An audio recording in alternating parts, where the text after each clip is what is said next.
men are very different and varied from those of women. Women's experiences are also varied, and it's not enough to just have one woman representing everybody. Citizens an opportunity. Between now and the 6 months, by December, they can bring it back. Okay, that is the position. So my position is that you don't need it. You don't need it. And there's been this notion of saying, oh, non-contentious issues. Who said that? What standard, what test did you use to determine whether something is non-contentious or not contentious? Who made such a determination? What formula did the people use to arrive at those provisions? Okay? Now, this is a very important question that you've posed. What do we do going forward? You are right. It's easy to criticize. Okay? It's easy to point out about all these things. The question is, what do we need to do? Right? The first stop, the beginning, we need a collective acknowledgement that Zambia is in trouble. Okay? Each and every one of us, we're not pointing fingers, right? Just acknowledge the fact that we've messed up. Now, we don't have to blame the colonialist 60 years after independence. Okay, we don't. We take full responsibility. Do you know what independence means? Independence means you are responsible for your own destiny. Nobody will bail you out to get into trouble. Okay? So we cried for independence in 1964. What we are saying is that we are on our own, and we have screwed up on our own collectively over the last 60 years. There is a saying, if you didn't cause it, you can't control it, you can't cure it. We Zambians caused this mess we are in. Therefore, only we can control it and can cure it. But we begin by acknowledging we are in trouble as a country. Okay? Then we should have a discussion, how do we get out of it? You cannot blame the colonialists for the theft of public resources to the point whereby you are even stealing ARVs. Who does that? Eh? Who does that? That's a sickness, it's a disease. Thank you, State Council. So I get another 5 questions. So I start with Mark, and then we'll come here, we'll follow the same order all the way to the back. So Mark, yeah, is right next to you there. And then we'll come here, and then we'll go all the way to the back. So you want to speak from here? Oh, okay, but keep your intervention short.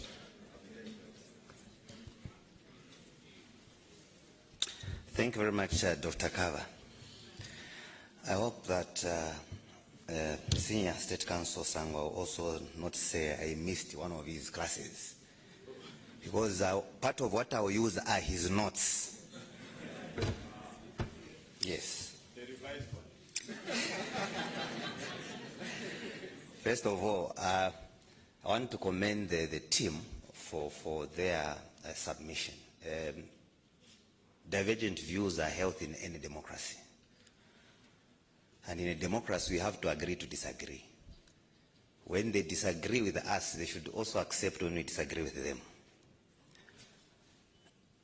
them. I find it a bit weird when we have a lawyer attacking provisions that are statute bound. What am I talking about? Article 58,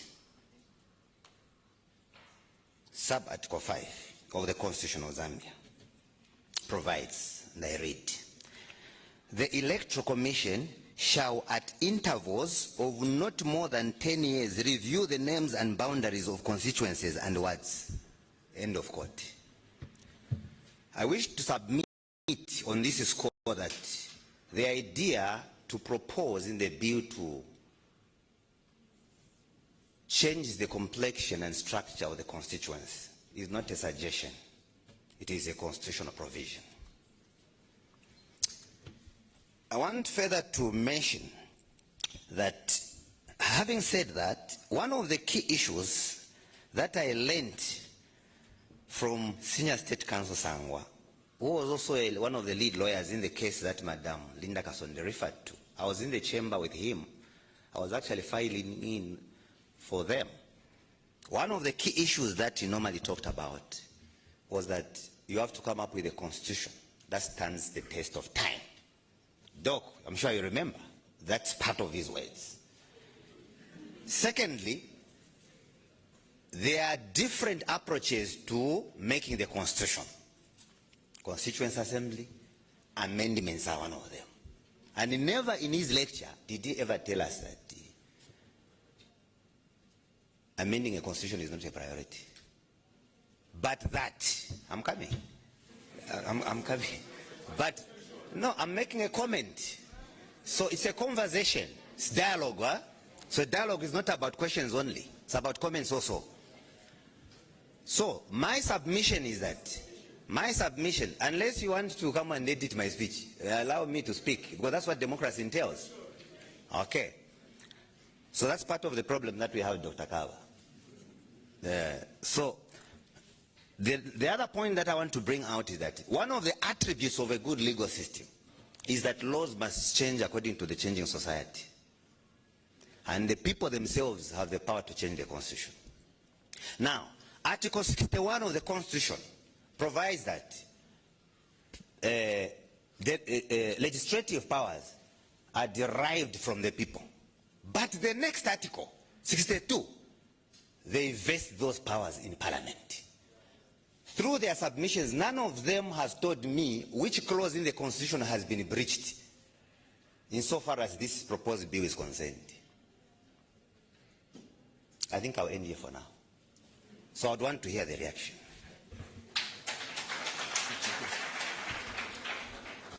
Thanks, Mark. Microphone, the next gentleman in black here.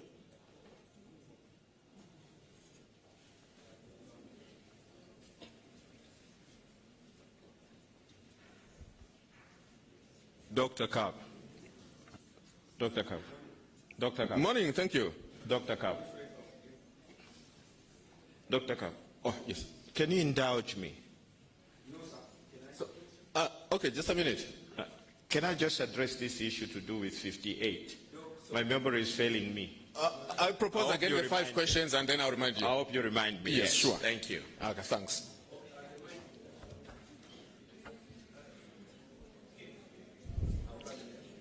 No, you can get the microphone from there. Let me help this No, you can, yeah. Okay, seems like I'm not fit enough to be in front. I'll stand here.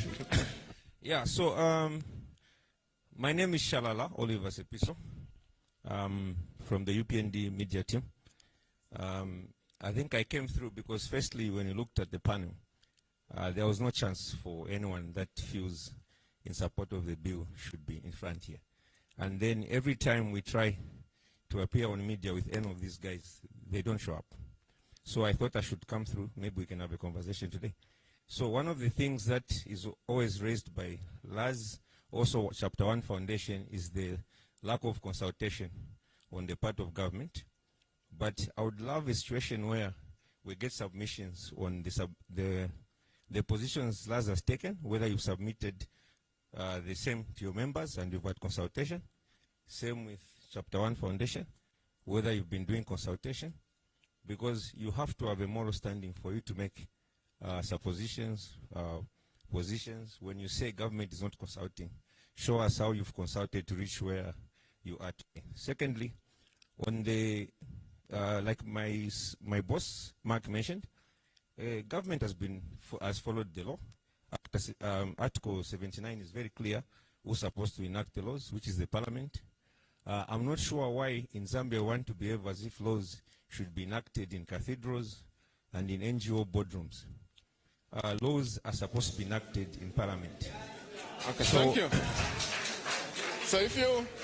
And my last point is that Law Association of Zambia is an association. It's a club.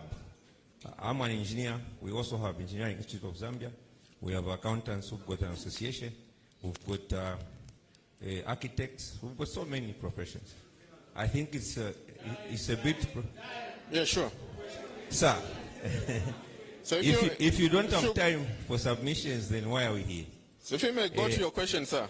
No, just like Mark, I'm making a submission because we haven't had a chance to debate with these people. Yes. If only maybe to be on one platform one day by LAZ or Chapter 1 Foundation, then we can give the audience a more balanced discussion. Otherwise, it's just an onslaught of one opinion, which is not even correct after all. Thank you very much. So the next one is Mr. Charlie in the middle there. Thank you very much, Dr. Brad.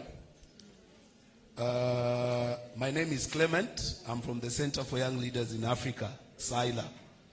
I felt we should be able to make a comment on some of these provisions, specifically because a consortium of civil societies representing young people, the women and persons with disabilities did sit in Kafue to be able to deliberate on the issue of having these marginalized groupings part of the parliament, being represented, in short.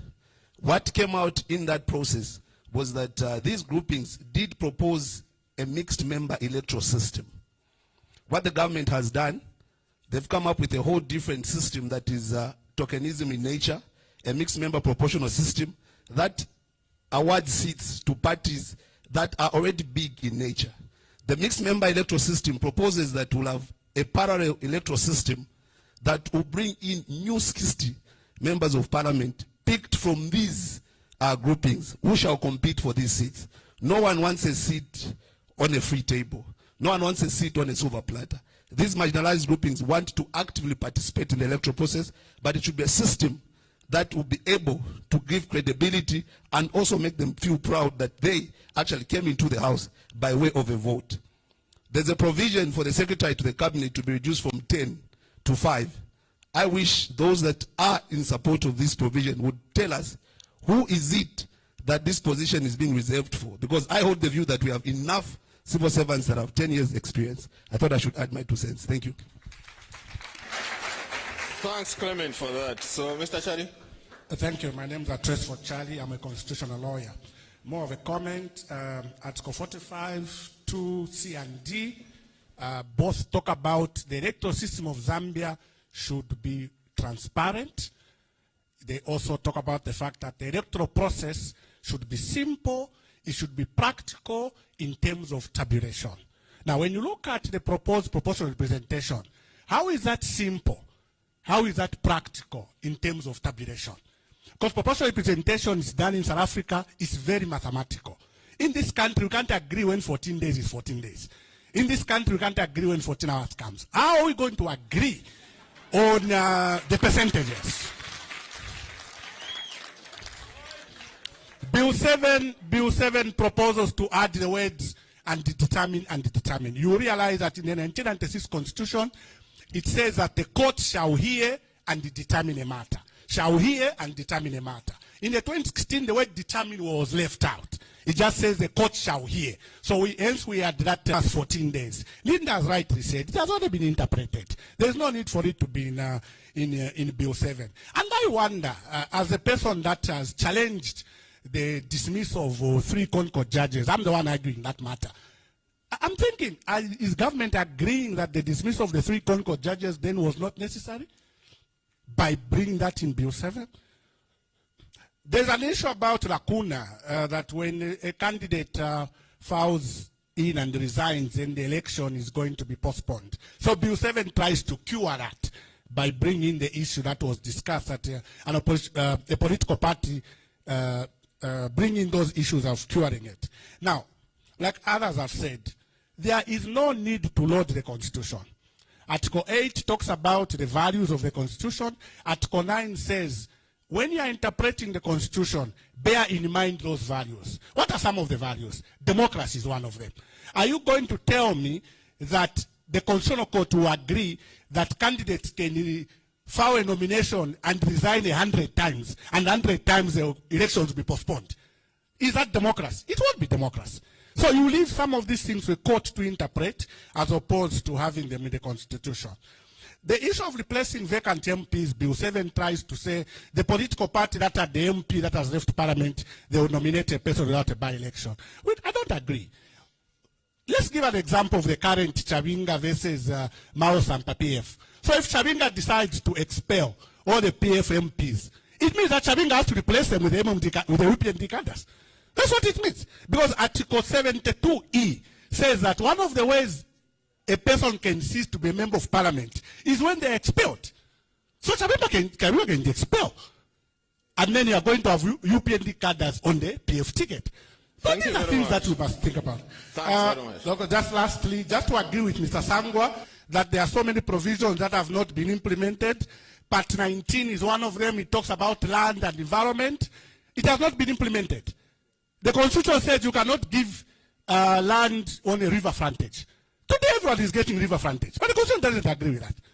Okay? We should implement some of these things. The Constitution says a person who pollutes the river or the environment must pay for it. We saw ZAF pouring lime in Kafue River. Who paid for that ZAF helicopter? Who paid for the lime? Because the Constitution itself, in Article 253, says that you pay for the pollution. Okay? It also says that people have access to environmental information. Can I walk into Zema today and tell them and ask them for information who polluted the Kafue River? Are they going to give me? They won't give me. Lastly, state audit is one of the things that has not been implemented. Okay? The Constitution says we need a state audit commission that should appoint the Auditor General. Today we are in court about the Auditor General's qualification. So if we had this commission, there will be no problem. So let's implement some of these things that are there. Lastly, local government. It says that Article 152 sub Article 2 says that technically national government cannot interfere in the duties of the local authority. But today, we have a minister suspending Chongwe Council, a minister suspending Kafue District Council. The Constitution in Article 152.2 does not give the minister powers to suspend the council. The minister is appointed, the council is elected. Okay? I know that in 2019 they amended the Local Government Act and still put back this provision. But it's illegal. It's in the Constitution. Those are some of the things we should be discussing. I thank you. Thanks. Thanks. I'll get the last one, and then I'll come to the panelists to respond. So, okay, thanks. Okay, good afternoon, everyone. My name is Lusekelo Kamfwa. I'm a third year law student at the University of Zambia and also the vice president of the Legal Scholars Guild of Zambia. So, mine is more or less a question and a comment. So, just a brief comment. I hope next time when we organize such events, we should ensure, firstly, thank you organizers for organizing this event. Let's ensure when we organize such events, we have a sign language interpreter around. So for those that are watching online who have hearing impairments, they are also able to follow through. And also those who would come through and also need that. So that's a brief comment. So my question, which is also comes in as a comment, is that as we're looking at these constitutional amendments and the like, I call on the civil societies that are here and other stakeholders. Let us involve students in this process. We, representing many young people, are very cardinal in this process. And I feel when it comes to this process, many people, there's consultation with civil society, political parties, with church organizations, but there isn't really much consultation with students. There are many students that are here, that are seated, listening, many law students for that matter. But we haven't seen any engagements as, no, let's get students, what is their opinion on the matter. And I feel that, especially now that this process has been deferred, needs to change. As students, even for those that are viewing, maybe if there's somebody from government that is watching, we need to be engaged as well. We need to be incorporated. We have student unions, we have UNZASU, we have the Union for UNILAS, the Union for ZICAS. We need them engaged. We have the law associations in the respective schools. We have UNZA Law, we have UNILAS Law, we have so many law associations. They need to be engaged as well. We are a cardinal stakeholder. Thanks, Lusekelo. Yes, and then the question is just you have a question? Okay. Yes. Yes, so the question to LAZ is specifically how will LAZ, as this process has been deferred, ensure that it works actively with law students to ensure that they're able to contribute effectively to the constitution process. I thank you.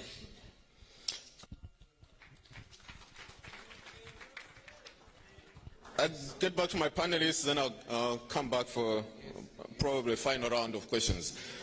So many of the interventions were actually submissions, so I think there were about 3 substantive questions. The first from Mark, I think a question directed to State Counsel Sangwa, in relation to the clause on delimitation, that is a constitutional requirement to delimit every 10 years, and also that the Constitution vests legislative authority in Parliament. And then the question to civil society, probably Linda would be the best, to show how you were consultative yourselves in taking the position you have taken on the constitution making. And then the question from, I believe that is Oliver, to our president here. Why didn't you balance the panel? Because according to him, everyone is on the panel is speaking against the bill. So why did you bring on board those who support the bill so that you get their perspectives also? And also, I think the last one from Lusekelo to the president is, how are you going to incorporate students in your activities on this bill going forward? Thank you. So if we may start with Linda, then the president, then last State Counsel. Just a couple of points. Somebody questioned the legitimacy of civil society's positions on this constitutional reform process and whether or not, in fact, they have conducted any consultations.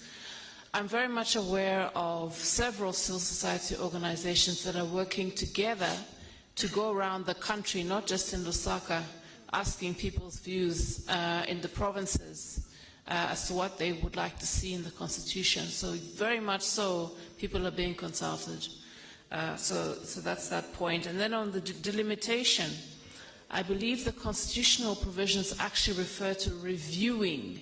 Now, if you look at the word review in its simplest form, if you look in the dictionary, it means to consider, and it doesn't mean that it's a mandatory provision that delimitation must happen every 10 years. You simply, you do your consultations, you review the constituencies as they're in their current form, and you decide whether in fact there is need, and there are many considerations that you take into place, including cost of increasing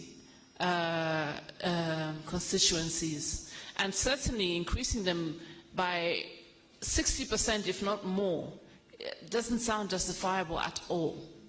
And I think State Counsel has mentioned on many occasions that in the US, which is a population of about 340 million people, there are only 585 constituencies. So who are we to have 200 and, what is it, 60-something, 56? New constituencies to cater for a population of 20 million. It just doesn't make sense. And also, with regards to the delimitation, there's a misconception that MPs are supposed to do service delivery. That is the role of local authorities, not MPs. So if in fact the population has grown to the size at which the local authority can no longer cater for that population, then the solution is simply to increase the capacity of the local authority to handle the area. So I'll just stop there, but those are the considerations. Thank you. Thanks very much. Mr. President. Thank you so much. Maybe let me begin with an assurance that LAZ is not here to perpetuate only one side of the argument. In fact, this public forum, as I indicated, is a consultative process for purposes of informing what must we be telling government insofar as the process is concerned, insofar as the bill is concerned, and insofar as the content is concerned. And if I were to judge how the president has reacted, it would appear that he has found merit in the various arguments that have been made by stakeholders about the current process. So for UPND, our media team that is here, and the consultant, I think let's latch on this and take it as an opportunity to do things even better. If we fall in the era of only defending that which the president has said, maybe there's a point with what you are suggesting, we will not make meaningful progress as a nation. So UPND team and all other political parties must actually welcome this deferment, because it enables us to restart or reset the process of constitutional reform. If you will fall in the era of only defense of what is already in Bill 7 of 2025, I think you will not help the president very much, because he has heard what others have said, and he agrees that maybe there can be some improvements. So why are you stressing yourself defending things?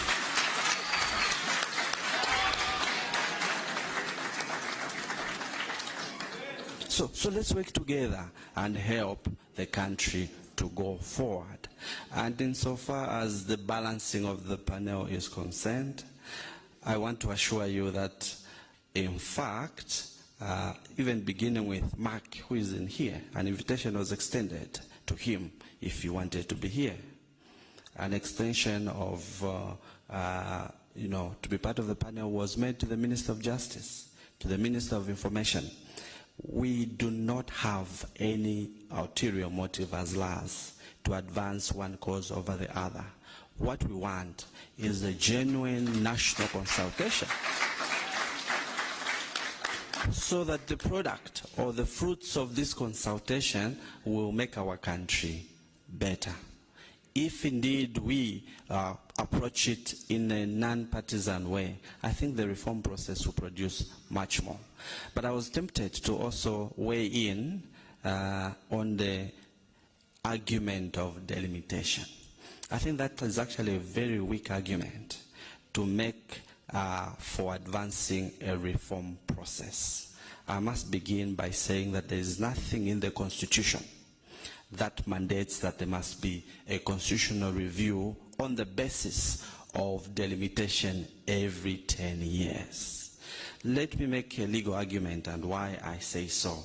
Under Article 58, cited by Mr. Max Moore, the number of constituencies is not regulated by 58.5 that is cited. According to Article 58 of the Constitution, it says, and it's 58.2, it said, the number of constituencies shall be equal to the number of seats of elected members in the National Assembly. There is no requirement to change this number. Insofar as delimitation is concerned, 58.5 says as follows. The Electoral Commission shall, at intervals of not more than 10 years, review the names and boundaries of constituencies and wards. This is what you must do, and it doesn't require you to change the Constitution or to increase the number. So what is delimitation according to Article 58.5? Where I stay, which is State Lodge, has always been Chongwe constituency, because in the original delimitation and naming and size of Chongwe constituency, it was expansive to include some of the parts which are now Chelston.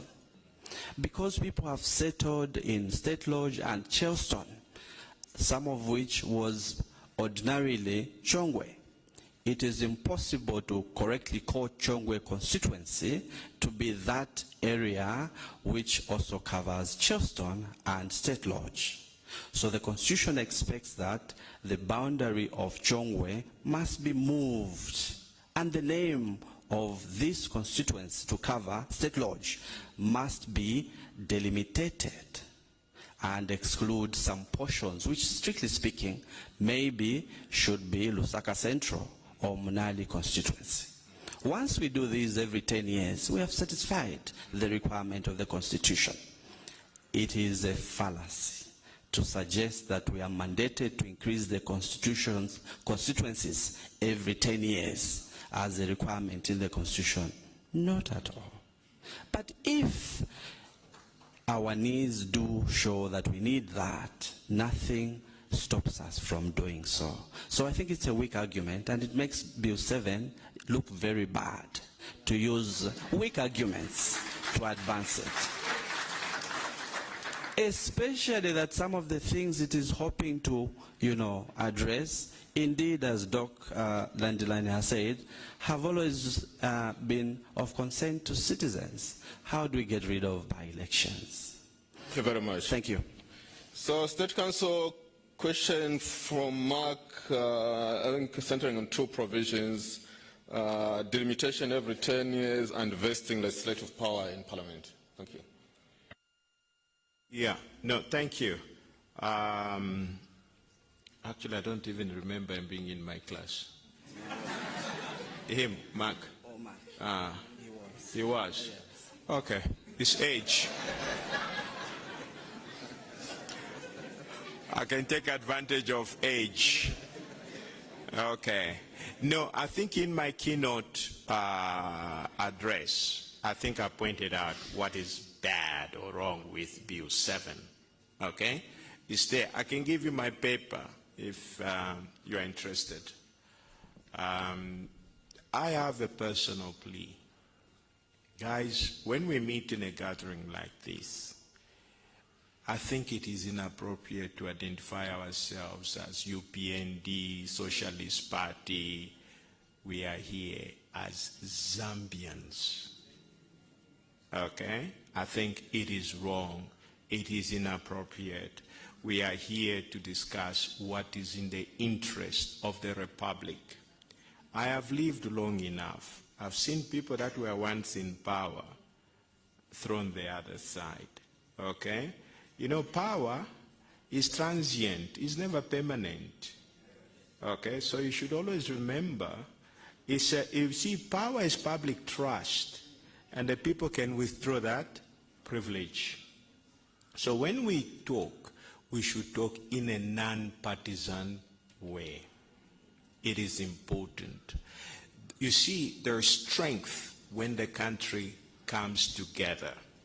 We are first and foremost Zambians before we can identify ourselves whether PF, UPND, or Socialist Party. We are first and foremost Zambians. I think when we come together like this, this is the posture. We should also remember that we have children. When we fight for these things, we fight, if not for ourselves, let's fight for our children. Okay? I think it is very important because the country is so polarized. It's terrible. It's terrible. It's so bad. And that is the poison we are drinking. Now, for some reason, we think we won't get sick by drinking that poison. We will. Okay? Now, coming to Article 79, I think my history is very clear on these constitutional issues. You see, the beauty of the Constitution as amended in 2016 is that not only does it vest power in the various state organs, it reminds the state organs that this power you have is not yours, it's for the people. You have to use it in a manner that benefits the people. So, when you have a bill, there's a test. Yes, Mr. Simue, yes, you have powers under Article 79, but you don't have a blank check. It's not a blank check. So when you decide to say you have to amend the Constitution, we now have national values and principles. They should guide you. Okay?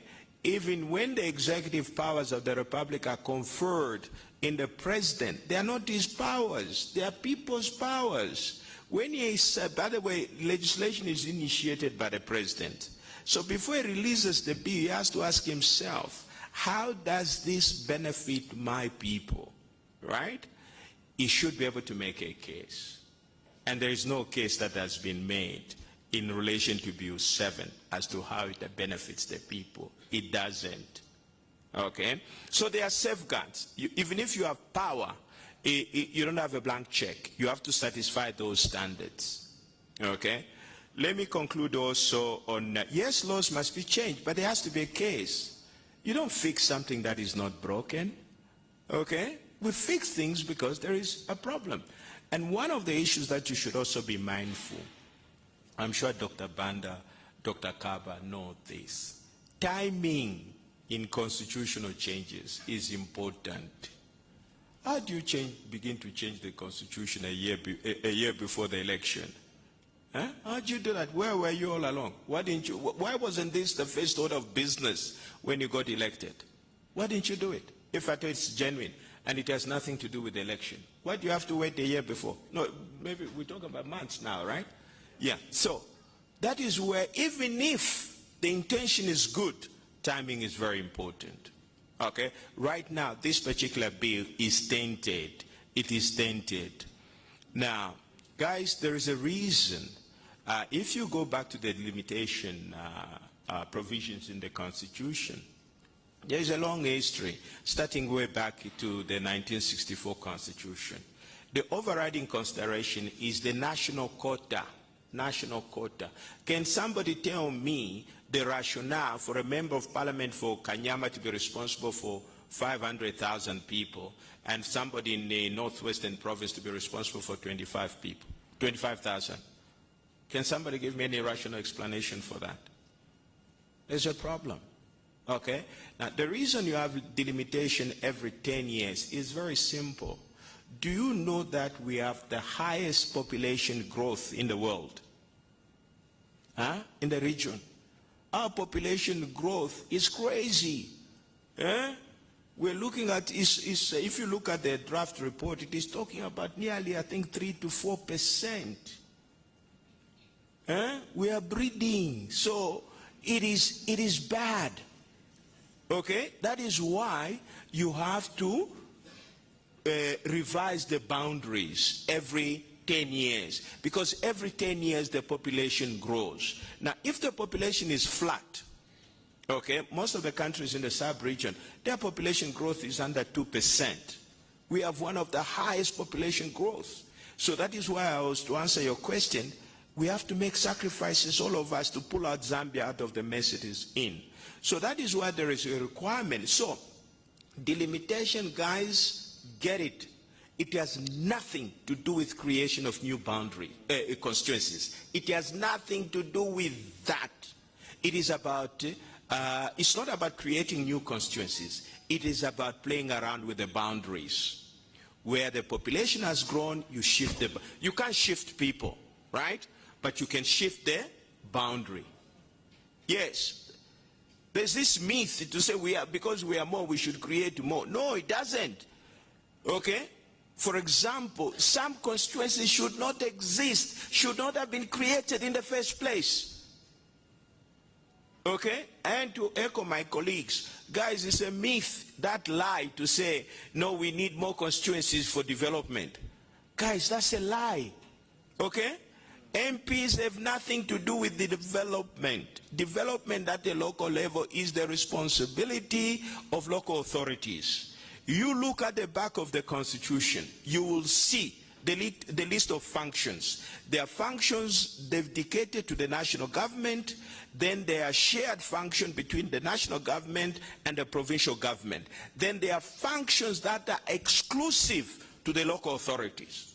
And that development, I can't just understand it, why people peddle such kind of lies. It's just strange. Now, at the local level, it is the local authorities. Finished. They plan. That is why local authorities are divided into wards. Okay? These are the people who know the challenges. The idea, this is how the idea of devolution comes from.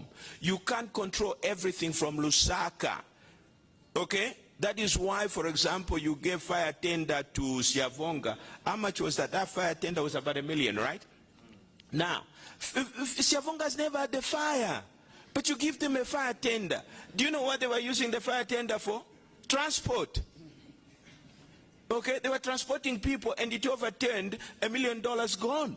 But if you had asked Siavonga District Council, they would have told you to say, no, we need, just give us the money. Out of 1 million, we'll buy 20 bakkies. Okay? So the people at the local level know their needs, not Lusaka. Okay? So delimitation, guys, get it. Delimitation has nothing to do with creating new constituency, but it has everything to do with alteration of boundaries. Now, this is necessary in our country because of the high population growth. There is also high movement of people. For example, if you are aware, Kalumbila, so many people have moved into Kalumbila. And certain areas, you see, you have a population growth of about 6%, which is very high, but the average is about 3%. So you have to take into account, this is the purpose of the delimitation exercise. It has nothing to do with creating new constituencies. Thank you very much, State Council. Thanks. So I'll get the last. The President answered it. Okay, we'll deal with that then. So I'll get the last 5 questions. We are only remaining with about 10 minutes. We're supposed to finish by 13 hours. So keep your questions straight to the point, no speeches, and I'll give the panelists about a minute each to react and give their closing remarks. So we start from the back, where you are, Henry, and then we'll go to the... All right, thank you so much for this opportunity. My name is Johnson Luo. I'm a 4th-year student at the University of Zambia. And my quick question is directed at the President of the Law Association of Zambia, Mr. Lungisani Zulu. And my question borders on the situation that we have witnessed, whereby ever since these proposed amendments were announced, we saw the Minister of Justice, Princess Kasune Zulu, go around the country in what was called getting a consensus from different stakeholders. But on the other hand, we've noticed that there's an outcry, or there's a rejection of such an action from civil society organizations and other stakeholders who are saying that bill or the whole process lacks the necessary consensus. So what's your question now? So my question is, in your own words or in your own view as Law Association of Zambia, what constitutes acceptable consensus, since there is a big disparity between what is being termed as consensus from the government and yourselves as LAZ? Thank you so much. Thank you. So I go to State Council Shonga, and then I'll come to you.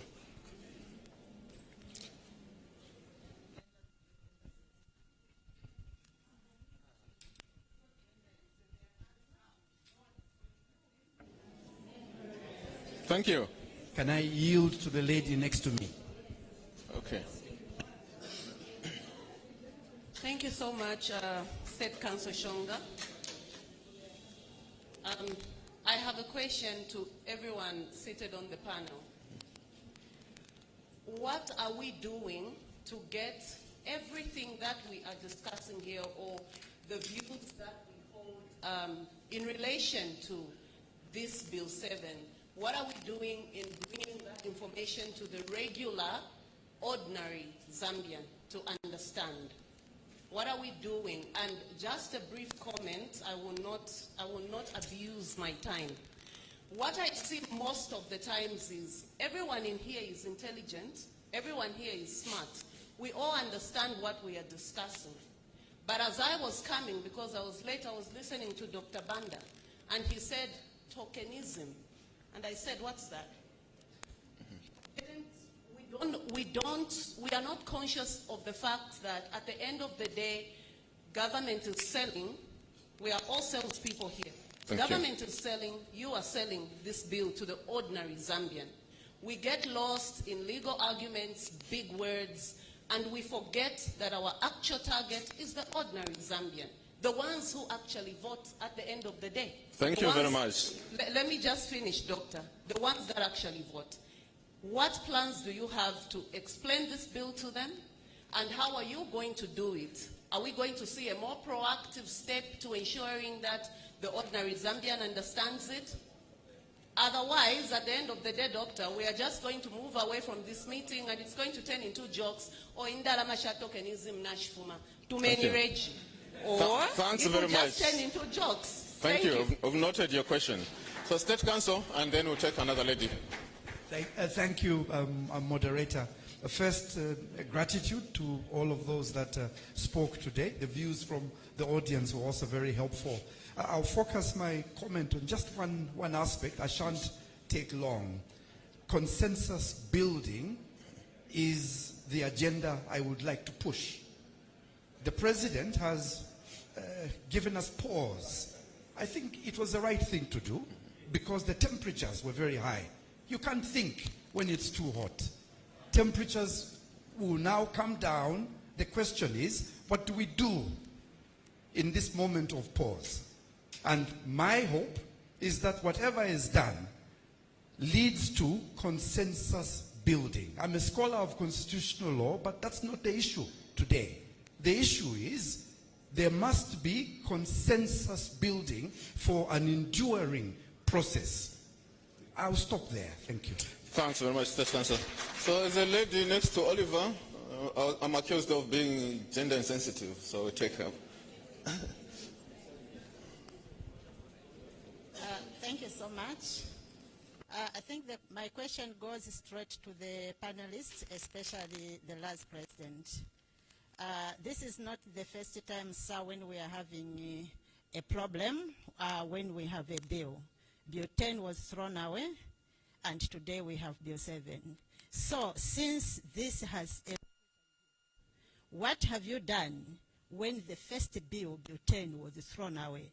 Have you engaged the government that came up with that bill and tried to educate them on how they are supposed to come up with the bill for people to appreciate it, and even for you who are LAZ and our State Council to appreciate it? Because this will be like a trend whereby when the government comes up with a bill, then it has to be gunned down without coming at the round table and explain to each other why this cannot pass the bill. Thank you. Thank you so much. Thanks. So, any lady? Okay, yeah, give it to the lady and then we'll get the last one. Good afternoon. Afternoon. My name is Anne-Marie Kalenga. I'm a social development analyst. I want to thank LAZ for organizing this event. Like the lady said, we've been here before. So I have some questions for LAZ.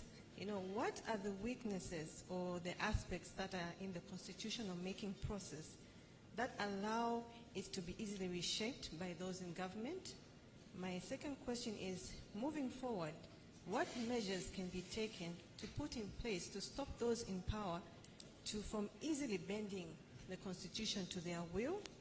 And how can we reframe this process to focus on the pressing needs of the nation? Thank you. So thanks very much. So Henry, you have the discretion to choose the last one to ask the question.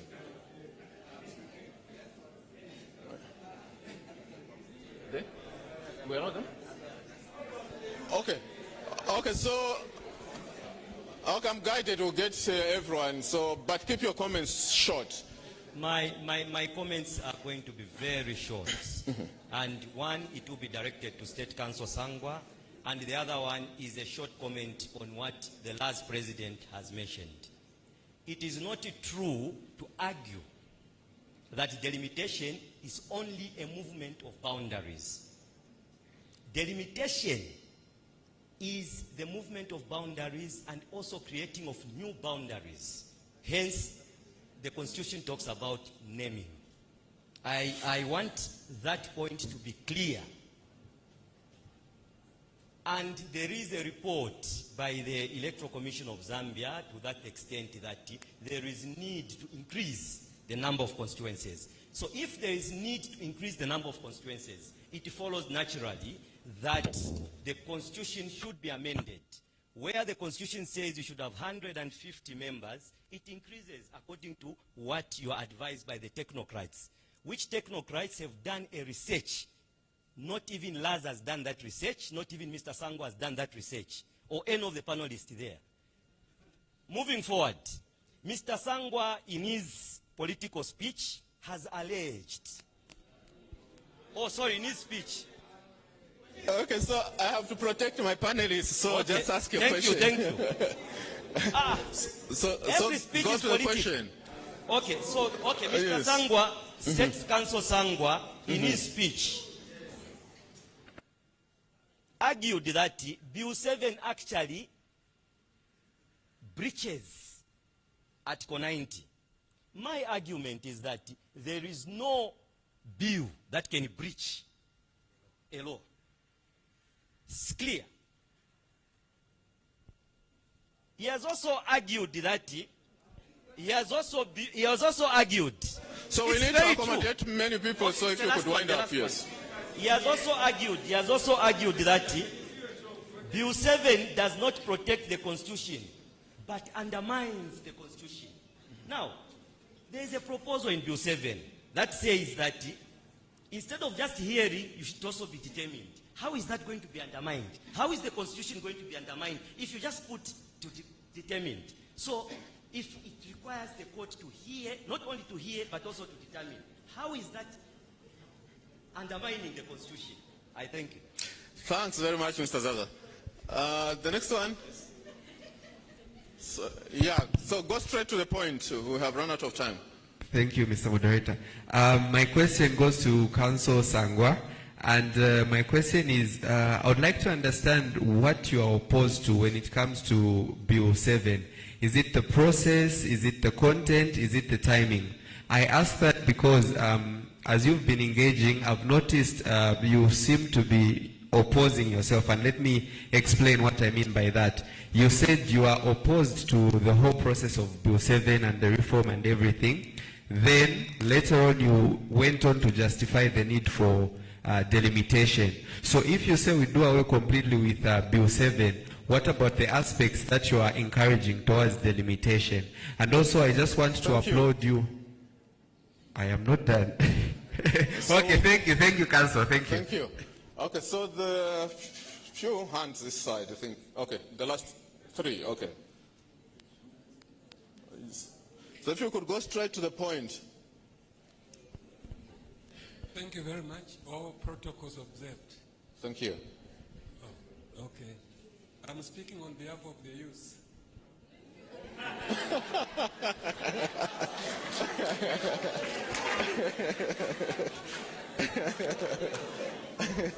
Okay. Go ahead, sir. What am I saying? Observation. To say that to align the mayors to come to the MP's tenure of office, it means that they will enjoy unnecessary eternal tenure. Eternal tenure means they will stay there forever. So the youth that we have here, they will have no chance to be MPs. Number two, I come from the world of finance. In sensitivity analysis, I want to borrow what Dr. Banda is saying. What if we come up with a bill, whether it becomes 7 or whatever bill, what are we going to do? I suggest that we do what Dr. Banda said, to have an alternative position. In whatever is said, let us have an alternative position, not just to say we don't want it. There is no time that we should be naked. We put on the old, put off the old, put on the new. At no point should we be naked. I thank you. Thanks very much. So, yes, the gentleman over there.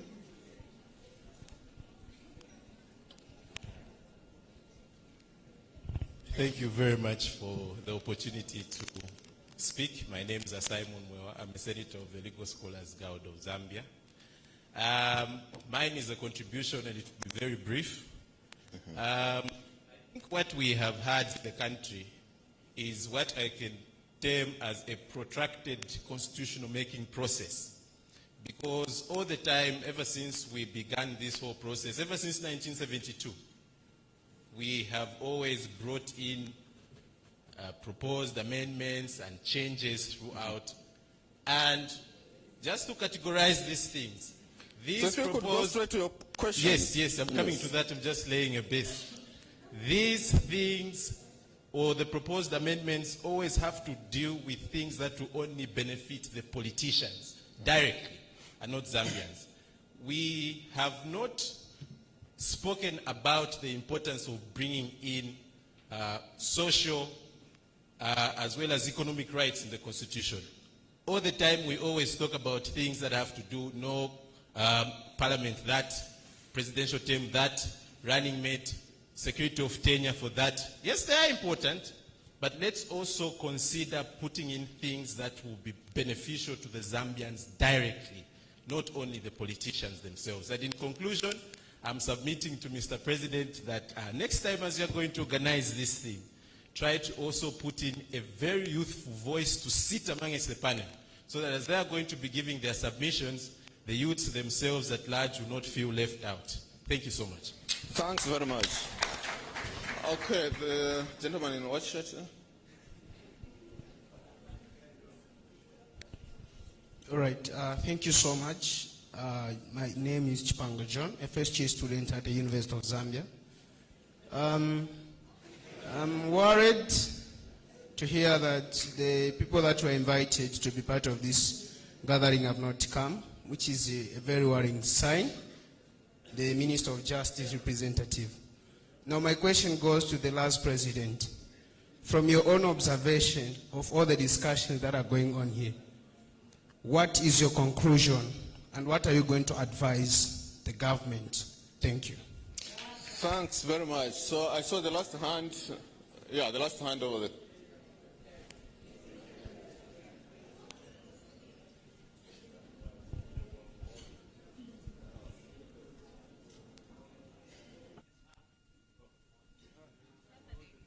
So go ahead.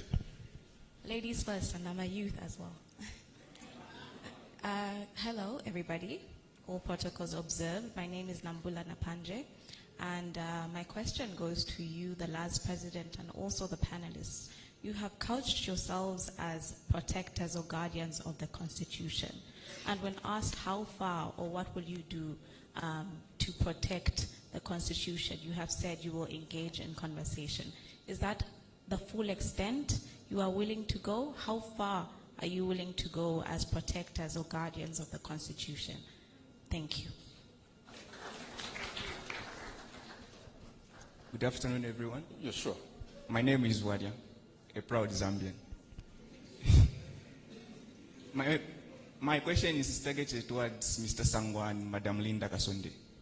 So, in the bill, there's the government intends to increase the number of nominated MPs from 8 to 10. But when you look at all the previous constitutional review commissions, they've been against this proposal, and including the 2005 Mungomba Commission. So my question is, from where did the government take this proposal? Was it made in the cabinet room, or where did they get this proposal from? I seek the guidance from the panel. Thanks. Thanks very much. So at this stage, I'd like to thank you sincerely for your questions, your comments, and for coming to attend this public forum. Thank you very much for spending your time here. So I'd like now to turn to my panelists, each one of them to respond to any of the questions and also to give their closing remarks. Be as brief as possible, if possible in less than a minute. Our time was up to 13 hours, already overshot. So I start with Ms. Linda Kasonde, and coming all the way here and end with State Council. Okay, so I'll address a number of the questions as well. So Ms. Kamanzi, I don't know your new name, I apologize, asked what we're doing to circulate these views in the broader society. First of all, I just like in defense of civil society, it costs money to go around the country. And so it's much easier to use the media to reach everyone, which is what people are doing by going on radio and TV. But as I mentioned, civil society has also been going into the provinces to do their part. And with regards to Chapter 1, I was very impressed the other day. I turned on my TV, and on ZNBC was Henry Mulenga speaking in Bemba to people explaining what Bill 7 and the constitution-making process is all about.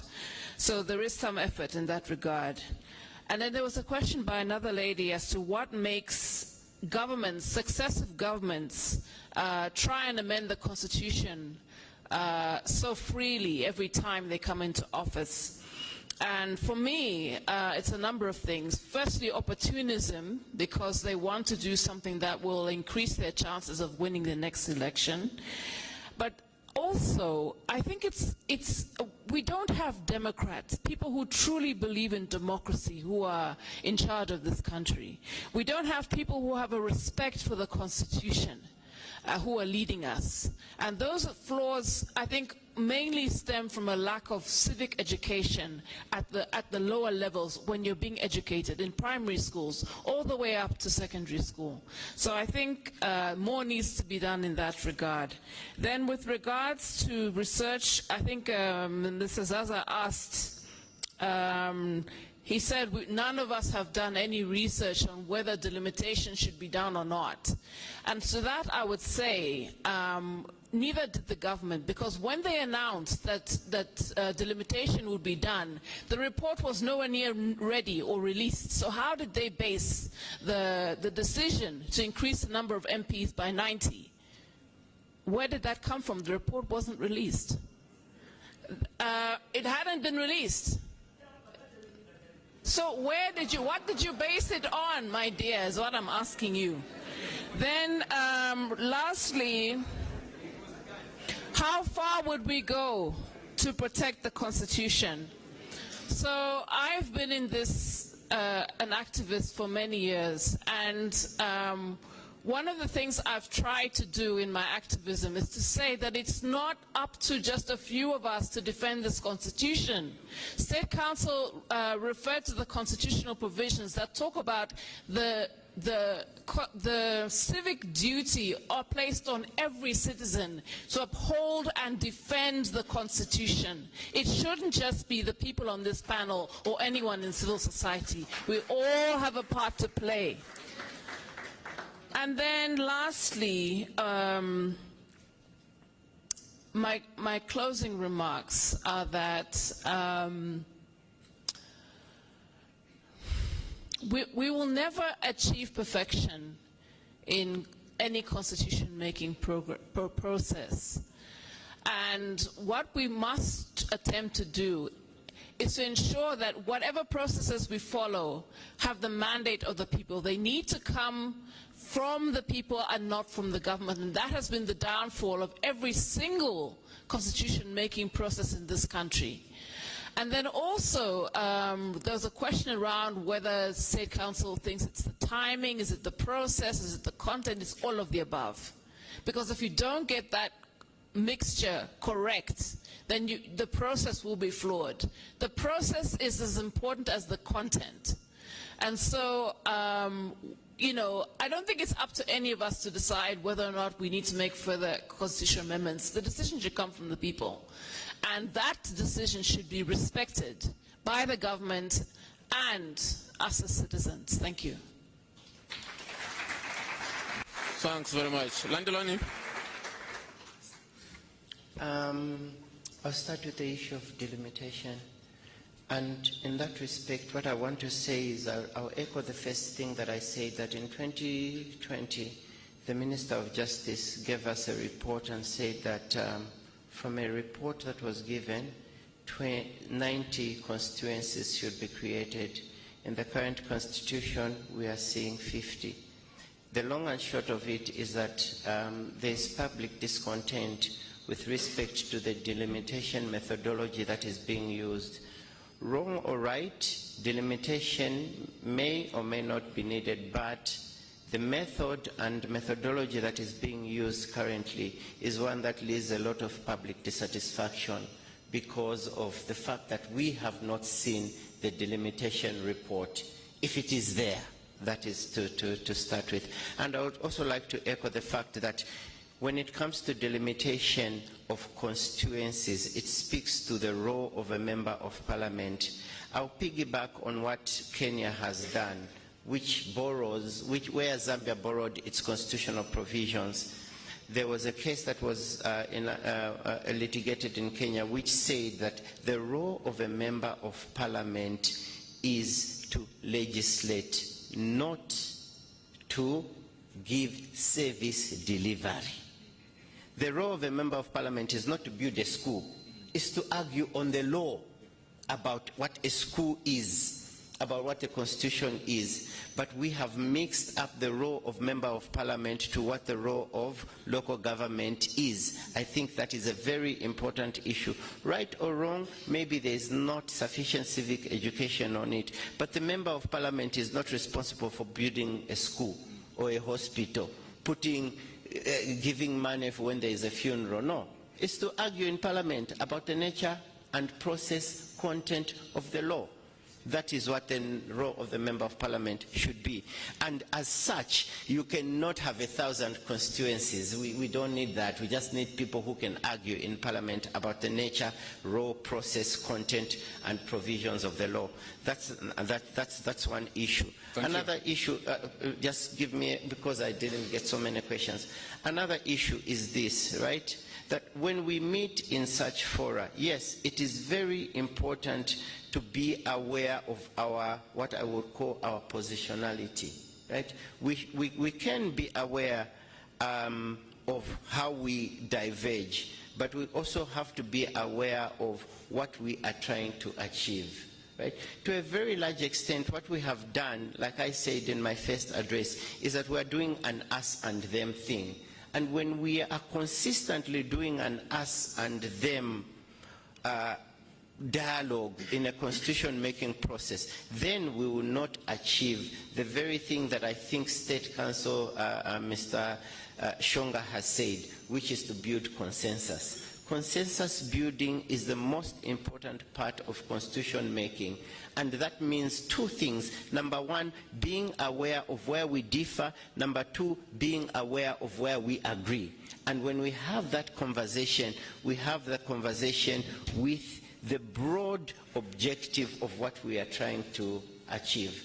I think that to a very large extent, we have met in this room, we have made strides. And I'll end on, we are constitutional defenders. That speaks to one very important thing, which is Article 8 of the Constitution, citizenship. Citizenship means that each and every person is a defender of the Constitution in the position that they occupy.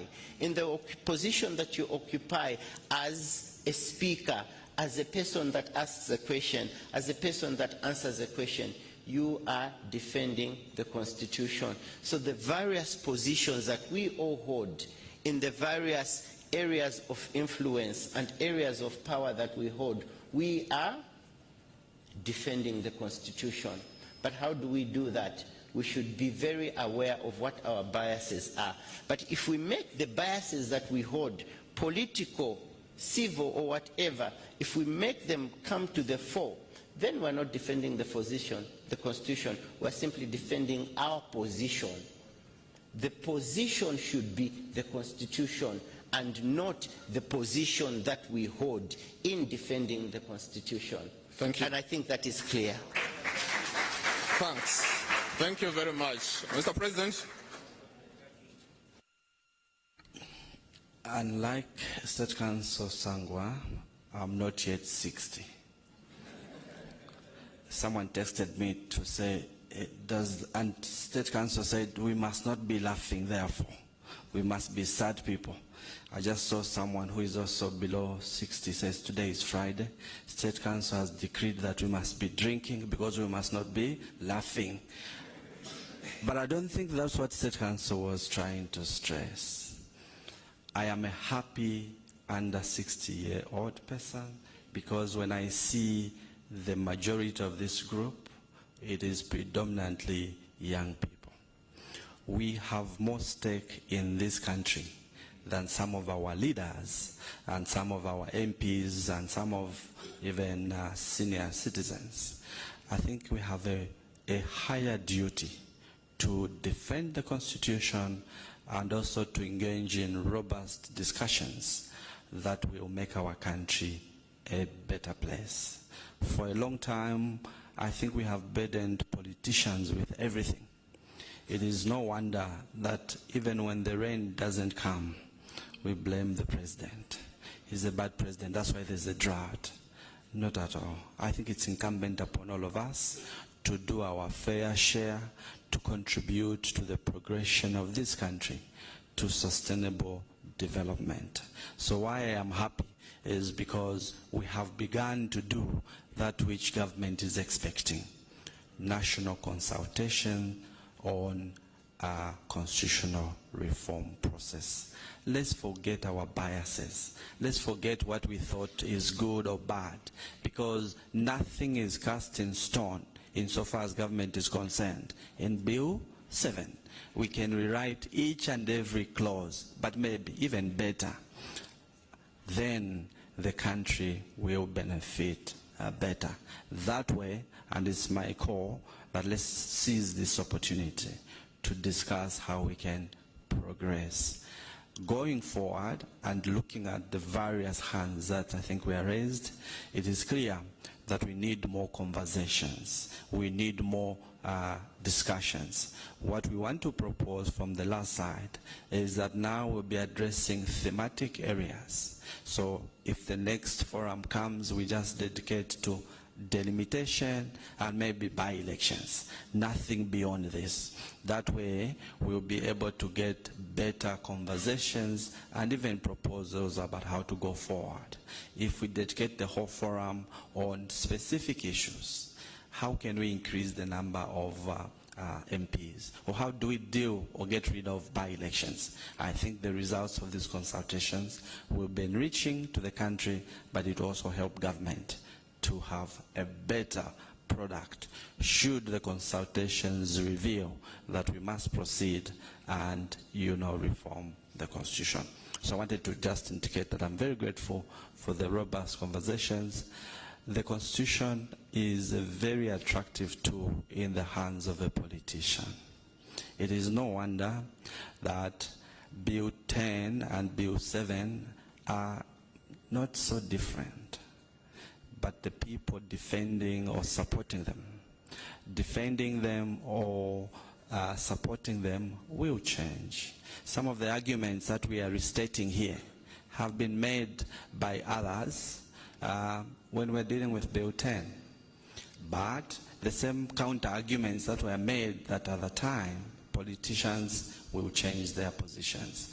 But beyond that, I think it's important for all of us to realize that this is it's our document, all of us, and we have a civic duty to help our politicians to facilitate any reform of the process that ultimately benefits us. Thank you very much. State Counsel. Thank you very much, Dr. Kaba, and once again, thank you to the chairman, to the president of LAZ for the invitation. I commend you for taking time to come, but the point I'd like to make is that we must always remember that we are one as a people.